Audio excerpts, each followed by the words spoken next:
CSK को हराने के बाद ईशान किशन का जो इशारा था वो बहुत ज्यादा सोशल मीडिया पर वायरल हो रहा है। उन्होंने चेपॉक के क्राउड को शांत कराया और घर जाने का इशारा किया कि देखिए हो गया, आपने बहुत सीटी बजा ली, हो गया, आप जाइए, आप घर जाइए।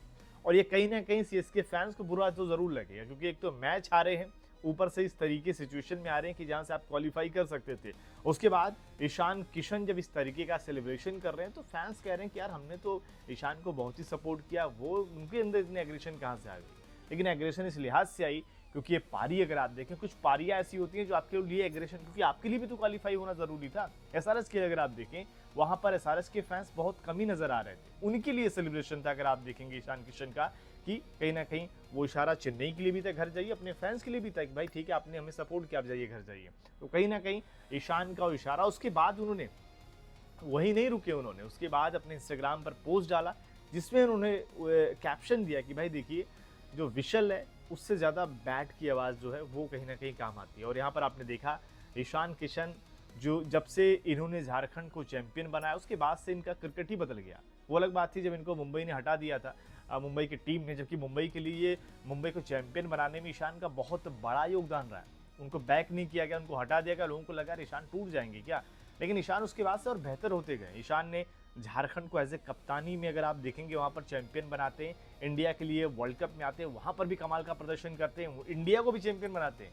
और इस बार एसआरएच में कप्तानी किया, प्लेऑफ में टीम पहुंच गई है। कहीं ना कहीं पैट कमिंस से ज़्यादा क्रेडिट अगर किसी को जाता है तो ईशान किशन को जाता है। और यहाँ पर एक मुश्किल विकेट पर अगर ईशान का विकेट आ जाता तो चेन्नई वाले कहते हैं हम मैच जीत सकते थे। लेकिन ईशान ने बोला देखिए हमारी विकेट तो आएगी, लेकिन तब आएगी जब मैच खत्म हो जाएगा। और इसी लिहाज से अगर आप देखें, वो सेलिब्रेशन था, क्योंकि पूरी पीले समंदर के बीच में जब ये ऑरेंज आर्मी का ये खिलाड़ी चमका है तो जाहिर सी बात है सेलिब्रेशन तो बनता है। और यही कारनामा वहाँ पर ईशान ने किया। ईशान की अगर हम पारी की बात करें, ईशान ने 47 गेंदों पर 70 रनों की पारी खेली, जिसमें 7 चौके 3 छक्के शामिल रहे। स्ट्राइक रेट 148 का रहा, लेकिन ये पारी जबरदस्त थी क्योंकि विकेट मुश्किल था। मैच के बाद जो कहा ईशान ने, वो थोड़ा और इमोशनल कर गया लोगों को। उन्होंने कहा कि देखिए हमारे कजन जो है स्टैंड पे मौजूद हैं, जो बहन को खोने के बाद पहली बार मैच देखने आए, उनसे मुझे प्रेरणा मिली है, मैं उनके लिए मैच खत्म करना चाहता था। मुझे खुशी है कि उन्होंने मेरी ये इनिंग देखी, उसका हिस्सा बने। यानी कि ये फैमिली को लेकर अगर आप देखें, ईशान किशन हमेशा फैमिली से जुड़े हुए दिखते हैं, हमेशा इस तरीके के स्टेटमेंट भी उनके आते रहते हो। लेकिन यहाँ पर एक बार फिर से ये पारी ऑरेंज आर्मी के लिए खास थी, लेकिन ये उनकी अपनी फैमिली के लिए भी पारी बहुत ही स्पेशल थी। बाकी सीएसके फैमिली तो इस पारी से ज़रूर उदास होगी, लेकिन आपको क्या लगता है कि ईशान का सेलिब्रेशन बनता है या कहीं ना कहीं चेपॉक के क्राउड को भी अगर आप देखें, कहीं ना कहीं थोड़ी तो रिस्पेक्ट करनी चाहिए थी ईशान की? आपको क्या लगता है? कमेंट करके अपनी राय जरूर दें।